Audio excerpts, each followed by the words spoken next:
നമസ്കാരം. നമസ്കാരം. സാറേ, അപ്പോഴേ ഉം. ബി.ജെ.പിയുടെ സംസ്ഥാന പ്രസിഡന്റായിട്ട് രാജീവ് ചന്ദ്രശേഖറിനെ കേന്ദ്ര നേതൃത്വം തീരുമാനിച്ചിരിക്കുകയാണ്. 2020 മുതൽ 25 വരെ ഉണ്ടായിരുന്ന കെ സുരേന്ദ്രന്റെ ടേൺ അവസാനിച്ചതിന് ശേഷമാണ് അദ്ദേഹത്തിനെ സംസ്ഥാന പ്രസിഡന്റ് സ്ഥാനത്തേക്ക് പരിഗണിച്ചിരിക്കുന്നത്.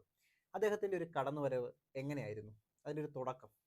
രാജീവ് ചന്ദ്രശേഖറിന്റെ ഒരു കടന്നുവരവെന്ന് പറയുന്നത് വളരെ കാലമായി BJP നേതൃത്വത്തോട്, ദേശീയ നേതൃത്വത്തോട് ഏറെ അടുത്ത് നിൽക്കുന്ന ഒരു വ്യക്തിത്വമാണ്. അടിസ്ഥാനപരമായി മലയാളിയാണെങ്കിലും അദ്ദേഹത്തിന്റെ ഒരു തട്ടകം കർണാടകയും, കൃത്യമായി പറഞ്ഞാൽ ബംഗളൂരുവുമായിരുന്നു. 18 വർഷമായി അദ്ദേഹം രാജ്യസഭ MP ആണ്. ആദ്യ ടേമിൽ ദേവഗൌഡയുടെ പ്രതിനിധിയായി വന്നെങ്കിലും പിന്നീടുള്ള 2 ടേമുകളിൽ BJP നോമിനിയായിട്ടാണ് അദ്ദേഹം രാജ്യസഭയിലെത്തിയത്. 4 വർഷക്കാലം കേന്ദ്രമന്ത്രിയുമായി. എന്നാൽ രാജീവ് ചന്ദ്രശേഖറിന്റെ കേരളത്തിലെ സാധ്യതകൾ BJP തിരിച്ചറിയുന്നത് 2024 പാർലമെന്റ് തിരഞ്ഞെടുപ്പിലാണ്. 2024 പാർലമെന്റ് തിരഞ്ഞെടുപ്പിൽ ശശി തരൂരിനെതിരെ മത്സര രംഗത്തിറങ്ങുമ്പോൾ എനിക്ക് തോന്നുന്നത് BJP നേതൃത്വം പോലും വലിയ പ്രതീക്ഷകളൊന്നും വെച്ച് പുലർത്തിയിരുന്നില്ല. എന്നാൽ അദ്ദേഹം നടത്തിയ ഒരു ക്യാമ്പയിൻ ഉണ്ട്. അത് വലിയ രീതിയിൽ, പ്രത്യേകിച്ച് ചെറുപ്പക്കാർക്കിടയിൽ, നഗരമേഖലയിൽ വലിയ സ്വാധീനമുണ്ടാക്കി. അതുകൊണ്ടാണ് 1 ലക്ഷത്തോളമായിരുന്ന തരൂരിന്റെ ഭൂരിപക്ഷം കേവലം 19,000 വോട്ടുകളിലേക്ക് ചുരുങ്ങിയത്. 16,000. അപ്പോൾ അത്രയും വോട്ടുകളിലേക്ക് ചുരുങ്ങിയത്. അങ്ങനെ വരുമ്പോൾ BJP വലിയൊരു സാധ്യത കണ്ടു. BJP എല്ലാ സ്ഥലങ്ങളിലും നഗര കേന്ദ്രീകൃതമായി ചെറുപ്പക്കാരുടെ വോട്ടുകൾ ആകർഷിച്ചുകൊണ്ടാണ് വലിയ വളർച്ചയുണ്ടാക്കിയെടുത്തിട്ടുള്ളത്. അപ്പോൾ അതേ ഒരു പാറ്റേൺ തന്നെ കേരളത്തിൽ പരീക്ഷിക്കുവാൻ അവർക്ക് പറ്റിയൊരു മുഖമാണ് രാജീവ് ചന്ദ്രശേഖർ എന്നവർ വിലയിരുത്തിയിട്ടുണ്ടാവും. രണ്ടാമത്, അദ്ദേഹത്തിന് ഒരു അഴിമതി വിരുദ്ധ പ്രതിച്ഛായയ്ക്ക് ഉണ്ടാക്കിയെടുക്കാൻ വളരെ എളുപ്പമാണ്. കാരണം വളരെ ധനാഢ്യനായ ഒരു വ്യവസായി കൂടിയാണ് രാജീവ് ചന്ദ്രശേഖർ. ആയിരക്കണക്കിന് കോടി രൂപയുടെ ആസ്തിയുള്ള ഒരു വ്യക്തി. അപ്പോൾ അത്തരം ഒരാൾക്ക് രാഷ്ട്രീയത്തിൽ നിൽക്കുമ്പോൾ അഴിമതി കാണിക്കേണ്ട ആവശ്യമില്ല എന്ന രീതിയിൽ ഒരു പരിധിവരെ കോൺഗ്രസ് തരൂരിനെ അങ്ങനെയാണ് പ്ലേസ് ചെയ്തിട്ടുള്ളത്. അത്തരത്തിൽ രാജീവ് ചന്ദ്രശേഖറിനെ കേരളത്തിൽ പ്ലേസ് ചെയ്യാനുള്ള ഒരു സാധ്യത അവർ കണ്ടു. മൂന്നാമതായി, അദ്ദേഹത്തിന്റെ ബിസിനസ്സുമായി ബന്ധപ്പെട്ട് തന്നെ കേരളത്തിലെ നമ്പർ 1 വാർത്താ ചാനലാണ് ഏഷ്യാനെറ്റ് ന്യൂസ്. അതിന്റെ ഉടമയാണ് രാജീവ് ചന്ദ്രശേഖർ. എത്രയൊക്കെ അദ്ദേഹം എഡിറ്റോറിയൽ പോളിസിയിൽ ഇടപെടുന്നില്ല എന്ന് പറഞ്ഞാലും രാജീവ് ചന്ദ്രശേഖർ BJPയുടെ സംസ്ഥാന അധ്യക്ഷനായിരിക്കുമ്പോൾ കേരളത്തിൽ ഏഷ്യാനെറ്റ് ന്യൂസ് ഒരു മൃദു സമീപനം BJPയോട് സ്വീകരിക്കും.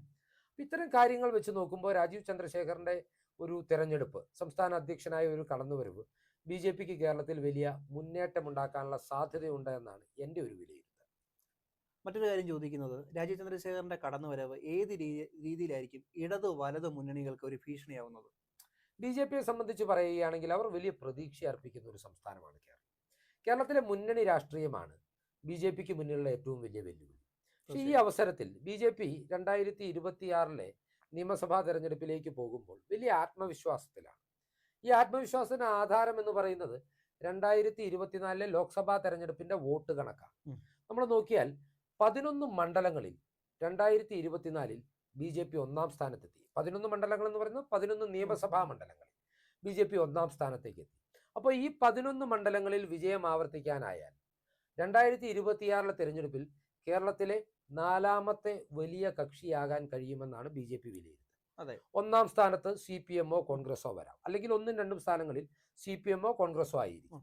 3-ാം സ്ഥാനത്ത് മുസ്ലിം ലീഗ് ആയിരിക്കും. 4-ാം സ്ഥാനത്ത് നിലവിലുള്ള CPI-യെ പിന്തള്ളി ആ 4-ാം സ്ഥാനം പിടിക്കാനായിരിക്കും ഒരുപക്ഷെ BJP ശ്രമിക്കുക. അങ്ങനെ 2 മുന്നണികളോട് എതിർത്ത് നിന്നുകൊണ്ട് കേരളത്തിലെ 4ാമത്തെ ഏറ്റവും അധികം MLA-മാരുള്ള പാർട്ടിയാകുക എന്നത് ചെറിയൊരു കാര്യമല്ല. പിന്നെ BJPയുടെ വളർച്ച ഏറ്റവും അധികം ബാധിക്കാൻ പോകുന്നത് ഇടതു മുന്നണിയായിരിക്കും, CPM-നെ ആയിരിക്കും. അത് BJP പോലും തിരിച്ചറിഞ്ഞത് 2024 പാർലമെന്റ് തെരഞ്ഞെടുപ്പിന്റെ കണക്കുകൾ പുറത്തു വന്നതിന് ശേഷം. അതുവരെ ഉണ്ടായിരുന്ന ഒരു പൊതുധാരണ എന്ന് പറയുന്നത് BJPയുടെ വളർച്ച കോൺഗ്രസിനെ പിന്നോട്ടടിക്കുമെന്നാണ്. എന്നാൽ 2024 നമ്മൾ കണക്കുകൾ എടുത്തു നോക്കിയാൽ ഈ BJP മുന്നിൽ വന്ന 11 മണ്ഡലങ്ങളിൽ 11ഇടത്തും ഇടത് ഘടകകക്ഷികളുടെ MLA-മാരാണുള്ളത്. അതായത് കഴക്കൂട്ടത്ത് CPM MLA ആണ്, വട്ടിയൂർക്കാവ് CPM MLA ആണ്, നേമത്ത് CPM MLA ആണ്, ആറ്റിങ്ങലിൽ CPM MLA ആണ്, കാട്ടാക്കടയിൽ CPM MLA ആണ്, മണലൂരിൽ CPM MLA ആണ്, ഒല്ലൂരിൽ CPI MLA ആണ്, തൃശ്ശൂരിൽ CPI MLA ആണ്, നാട്ടികയിൽ CPI MLA ആണ്, ഇരിങ്ങാലക്കുടയിൽ CPM MLA ആണ്, പുതുക്കാട് മണ്ഡലത്തിൽ CPM MLA ആണ്. അങ്ങനെ BJP 1-ാം സ്ഥാനത്തെത്തിയ നിയമസഭാ മണ്ഡലങ്ങളിൽ 100-ൽ 100% സ്ഥലങ്ങളിലും നിലവിലുള്ളത് CPM ജനപ്രതിനിധികൾ. അതുകൊണ്ട് തന്നെ ബി ജെ പിയുടെ വളർച്ച എന്ന് പറയുന്നത് സി പി എമ്മിനെ തളർത്തുമെന്ന കാര്യത്തിൽ ഒരു തർക്കവുമില്ല. സി പി എമ്മിനെ എന്ന് ഞാൻ എടുത്തു പറയാൻ കാരണം സി പി ഐയും മറ്റിടത് ഘടകകക്ഷികളുമെല്ലാം സി പി എമ്മിനെ ആശ്രയിച്ച് നിൽക്കുന്ന രാഷ്ട്രീയ പ്രസ്ഥാനങ്ങളാണ്. അതെ. അതുകൊണ്ട് തന്നെ ഇത് പ്രധാനമായും സി പി എമ്മിനെ തന്നെ ബാധിക്കുമെന്നാണ് എൻ്റെ ഒരു വിലയിരുത്തൽ. അതെ. അതായത് ഞാൻ മറ്റൊരു സംശയം ചോദിക്കുന്നത് എന്താണെന്ന് വെച്ചാൽ, ഇപ്പം ബി ജെ പിയെ സംബന്ധിച്ചിടത്തോളം നേതാക്കൾക്ക് യാതൊരു കുറവുമില്ല. ഇപ്പം എം ടി രമേശ്, ശോഭാ സുരേന്ദ്രൻ, അങ്ങനെ ഒരുപാട് പേരുടെ പേരുകൾ വെട്ടിയിട്ടാണ് രാജീവ് ചന്ദ്രശേഖറിൻ്റെ ഒരു സ്ഥാനാർത്ഥിത്വം ഇവിടേക്ക് വന്നത്. ഞാൻ മറ്റൊരു കാര്യം, അതിൻ്റെ ഒരു പ്രധാനപ്പെട്ട കാര്യം എന്താണെന്ന് വെച്ചാൽ, ബി ജെ പിയിലുള്ള ഈ ഗ്രൂപ്പ് വഴക്കൊക്കെ ഒന്ന് അവസാനിപ്പിക്കുക എന്ന് പറയുന്നൊരു ഉദ്ദേശത്തോടു കൂടിയാണോ രാജീവ് ചന്ദ്രശേഖറിനെ വന്നതിന് കാരണം? ഈ മാധ്യമങ്ങൾ പൊതുവിൽ അങ്ങനെ പറയുന്നുണ്ടെങ്കിൽ ഞാനത് അങ്ങനെയല്ല കാണുന്നത്. ബി ജെ പി നിങ്ങൾ നോക്കൂ, മധ്യപ്രദേശിൽ അവർ തെരഞ്ഞെടുപ്പ് വിജയിച്ചു വന്നപ്പോൾ ആ തെരഞ്ഞെടുപ്പിനെ ലീഡ് ചെയ്തിരുന്നത് ദീർഘകാലം മധ്യപ്രദേശ് മുഖ്യമന്ത്രിയായിരുന്ന ശിവരാജ് സിംഗ് ചൗഹാനാണ്. എന്നാൽ ബി ജെ പി ഒരു പുതുമുഖത്തെയാണ് ചൗഹാനെ മാറ്റി നിർത്തിക്കൊണ്ട് മുഖ്യമന്ത്രിയാക്കി. അതെ. രാജസ്ഥാനിൽ വസുന്ധര രാജ സിന്ധ്യയെ മാറ്റി നിർത്തിക്കൊണ്ട് ഒരു പുതുമുഖത്തെ കൊണ്ടുവരും. ഡൽഹിയിലും നമ്മൾ അത് തന്നെയാണ്, രേഖാ ഗുപ്ത വന്നു. അപ്പോ ബി ജെ പിയെ സംബന്ധിച്ച് അവരുടെ ഒരു പുതുമ കൊണ്ടുവരിക എന്ന ശൈലിയുടെ ഭാഗമായി ബെല്ലാരിയിൽ സോണിയാഗാന്ധിക്കെതിരായിട്ട് സുഷമ സ്വരാജിനെ നിർത്തിയവരാ. അതെ, അതാണ് ഞാൻ പറയുന്നത്. ബി ജെ പി എപ്പോഴും അപ്രതീക്ഷിതമായ നീക്കങ്ങൾ നടത്തുകയും ആ ഒരു സർപ്രൈസ് എലമെന്റിന്റെ ആനുകൂല്യം ഇന്ത്യൻ രാഷ്ട്രീയത്തിൽ ഏറ്റവും അധികം എടുക്കുന്ന ഒരു കക്ഷിയാണ് ബി ജെ പി. അപ്പൊ ഇവിടെയും ഞാനിതൊരു ഗ്രൂപ്പുകൾക്കെതിരായിട്ടുള്ള നീക്കമെന്നൊന്നും വിലയിരുത്തുന്നില്ല. നേരെ മറിച്ച് ഒരു സർപ്രൈസ് എലമെന്റിന്റെ ആനുകൂല്യം എടുക്കുകയാണ് ബി ജെ പി. അല്ല, ഗ്രൂപ്പിന്റെ ഒരു പോരാണോ എന്ന് പറയാൻ മറ്റൊരു കാരണമുള്ള എന്താണെന്ന് വെച്ചാൽ, ഏഷ്യാനെറ്റ് ന്യൂസിൽ ഒരു വാർത്ത വന്നിരുന്നു. അതായത് രാജീവ് ചന്ദ്രശേഖർ ബി ജെ പിയുടെ സംസ്ഥാന അധ്യക്ഷനായതിന്റെ തൊട്ടു പിന്നാലെ വിത്തിൻ മിനിറ്റുകൾക്കുള്ളിൽ ഉള്ളിക്ക് വില ഇടിഞ്ഞു എന്നും പറഞ്ഞൊരു വാർത്ത വന്നിരുന്നു. അത് നമുക്കറിയാം, കെ സുരേന്ദ്രനെ പരിഹസിച്ചത്. ഒരിക്കലും കെ സുരേന്ദ്രനുമായിട്ട് ഒത്തുപോകാത്ത ഒരു സമീപനം എപ്പോഴും ഏഷ്യാനെറ്റ് ന്യൂസിന് ഉണ്ടായിട്ടുണ്ട്. തീർച്ചയായിട്ടും ഉണ്ട്. അത് പരസ്യമായ രഹസ്യമാണ്, നമ്മൾ പറയാതിരിക്കാൻ പറ്റത്തില്ല. വിത്തിൻ മിനിറ്റുകൾക്കുള്ളിൽ ഒരു സാധനം വന്നതുകൊണ്ട് സന്ദീപ് വാര്യരാണ് അത് ആദ്യം എടുത്ത് ഫേസ്ബുക്കിലേക്ക് എടുത്തിട്ടത്. അല്ല, സന്ദീപ് വാര്യർ അത് ഉപയോഗിച്ച് നമുക്കൊരു കാര്യം പ്രത്യേകം ശ്രദ്ധിക്കേണ്ടതാണ്. രാജീവ് ചന്ദ്രശേഖറിന്റെ രാഷ്ട്രീയത്തിലെ സാന്നിധ്യം ഏഷ്യാനെറ്റ് ന്യൂസിന്റെ എഡിറ്റോറിയൽ പോളിസികളെ ഇതുവരെ സ്വാധീനിച്ചിരുന്നില്ല. ഒരിക്കലുമില്ല. എന്നാൽ ഉടമ തന്നെ സംസ്ഥാന അധ്യക്ഷനാകുമ്പോൾ അതിന് സാധ്യതകൾ നിലനിൽക്കുന്നു.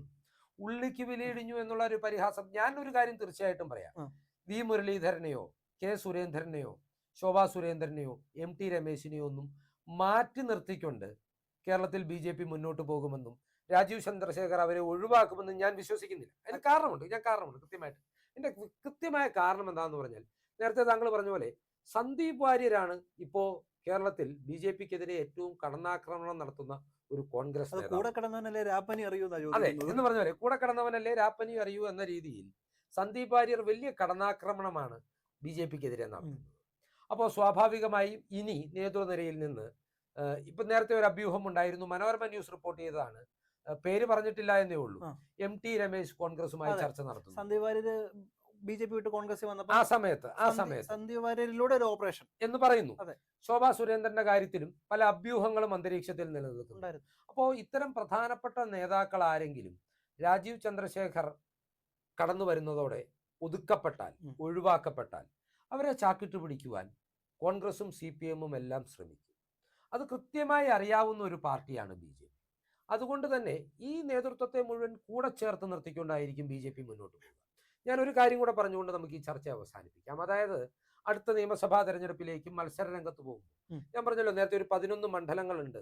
അതിലൊരു 7ഓ 8ഓ മണ്ഡലങ്ങൾ വിജയിക്കാനായിരിക്കും ബി ജെ പി ശ്രമിക്കുക. ബി ജെ പിയെ സംബന്ധിച്ച് സംഘടനാ സംവിധാനം ശക്തമാണ്. ഇനി അവർക്ക് വേണ്ടത് പേരുള്ള തലയെടുപ്പുള്ള സ്ഥാനാർത്ഥികളാണ്. അപ്പോൾ ബി ജെ പിയുടെ തലയെടുപ്പുള്ള സ്ഥാനാർത്ഥികളായി അവതരിപ്പിക്കാൻ പറ്റിയ ആളുകളാണ് V Muraleedharan, Shobha Surendran, K Surendran, M T Ramesh മുതലായ ആളുകളെല്ലാം ബി ജെ പിയുടെ വലിയ തലയെടുപ്പുള്ള സ്ഥാനാർത്ഥികളായി കേരളത്തിലെ അവരുടെ ഏത് ശക്തി കേന്ദ്രങ്ങളിലും അവതരിപ്പിക്കാൻ പറ്റിയ സ്ഥാനാർത്ഥി കഴിയുന്നതാണ്. അതുകൊണ്ട് തന്നെ ഇവരെയെല്ലാം കൂടെ ചേർത്ത് നിർത്തിക്കൊണ്ട് ഇവരെയെല്ലാം പാർലമെന്ററി രാഷ്ട്രീയ പോരാട്ടങ്ങളിൽ ഫീൽഡ് ചെയ്തുകൊണ്ട് ഒരു ഓപ്പറേറ്ററായിട്ടായിരിക്കും രാജീവ് ചന്ദ്രശേഖർ മുന്നോട്ട് നീങ്ങുക എന്നാണ് ഈ ഘട്ടത്തിൽ നാം വിലയിരുത്തേണ്ടത്. കൂടെ ഞാൻ മറ്റൊരു കാര്യം കൂടെ ചോദിക്കുകയാണ്. ശശി തരൂർ രാഷ്ട്രീയത്തിലേക്ക് വന്നത് നമുക്കറിയാം. 2009 തിരുവനന്തപുരം പാർലമെന്റ് സീറ്റിൽ മത്സരിച്ചിട്ടാണ് ശശി തരൂർ വരുന്നത്. ശശി തരൂർ അങ്ങനെ വരികയും ചെയ്തു. പിന്നീട് ഈ അടുത്തിടയ്ക്കായിട്ട് ശശി തരൂർ പല വിവാദങ്ങളിലും ചെന്ന് കോൺഗ്രസിന് തന്നെ ആപ്പാവുന്നുണ്ട്. തരത്തിലേക്ക്, കാരണം രാജീവ് ചന്ദ്രശേഖരനെ നമ്മൾ മറന്നു പോകരുത്, ഒരിക്കലും ABVPയുടെ കുട പിടിച്ച് യുവമോർച്ചയുടെ പിടിച്ച് വന്ന ഒരു വ്യക്തിയാണ്. താങ്കൾ പറഞ്ഞത് എനിക്ക് മനസ്സിലായി. അദ്ദേഹം അതിനകത്ത് ഒരു മൊബൈൽ വിപ്ലവമൊക്കെ കൊണ്ടുവന്ന് രാജ്യത്ത് മാറ്റം അല്ല, കൊണ്ടുവന്ന വ്യക്തിയാണ്. അതെനിക്ക് പിടികിട്ടി. അതിനകത്ത് നമ്മൾ മനസ്സിലാക്കേണ്ടുന്ന ഒരു കാര്യം, ഉം. ഒരിക്കലും ശശി തരൂരിനെ സംബന്ധിച്ച് അദ്ദേഹം ഇവിടെ ഒരു സ്പേസ്, സംസ്ഥാന രാഷ്ട്രീയത്തിൽ ഒരു സ്പേസ് ഉണ്ടാക്കിയെടുക്കാൻ, ഒരു അറ്റൻഷൻ ആകർഷിക്കാൻ പല ശ്രമങ്ങളും നടത്താറ്. രാജീവ് ചന്ദ്രശേഖരനെ സംബന്ധിച്ച് ഇത്തരത്തിൽ ഒരാവശ്യമില്ല. അദ്ദേഹം കേന്ദ്രമന്ത്രിയായിരുന്നു. BJP അദ്ദേഹത്തെ സ്വന്തം നാട്ടിലെ, ജന്മനാട്ടിലെ സംസ്ഥാന അധ്യക്ഷനാക്കിയിരിക്കുന്നു. അതുകൊണ്ട് തന്നെ അദ്ദേഹം എപ്പോഴും BJP കേന്ദ്ര നേതൃത്വവുമായി വളരെ അടുപ്പം പുലർത്തുന്ന നേതാവെന്ന നിലയിൽ അദ്ദേഹത്തിന് പാർട്ടി വിരുദ്ധമായ ഒരു നിലപാട് ഇപ്പോൾ എടുക്കേണ്ട കാര്യമില്ല. രാജീവ് ചന്ദ്രശേഖരൻ എടുക്കുന്ന ഏത് നിലപാടും BJP കേന്ദ്ര നേതൃത്വത്തിന്റെ എൻഡോഴ്സ്മെന്റോട് കൂടി തന്നെയായിരിക്കും. ഈ ഘട്ടത്തിൽ നമുക്ക് പറയാവുന്നത്, രാജീവ് ചന്ദ്രശേഖരന്റെ കടന്നുവരവ് കേരളത്തിലെ ഇടതു വലതു മുന്നണികൾക്ക് ഭീഷണിയാണ്. രാജീവ് ചന്ദ്രശേഖർ BJPയുടെ കേരളത്തിലെ മുൻനിര നേതാക്കളെയെല്ലാം ചേർത്ത് നിർത്തിക്കൊണ്ടായിരിക്കും മുന്നോട്ട് പോകുക. മറ്റു വിലയിരുത്തലുകൾക്ക് സമയമായിട്ടില്ല. തൽക്കാലം ഈ ചർച്ച നമുക്ക് ഈ ഒരു വിലയിരുത്തലോടെ ഇവിടെ അവസാനിപ്പിക്കാമെന്നാണ് എനിക്ക് തോന്നുന്നത്. തീർച്ചയായിട്ടും നമുക്ക് അവസാനിപ്പിക്കാം. അപ്പോൾ പ്രേക്ഷകർക്കായി ഈ ചിന്തകൾ പങ്കുവെച്ചുകൊണ്ട് നമുക്ക് അവസാനിപ്പിക്കാം അല്ലേ? നമസ്കാരം. നന്ദി.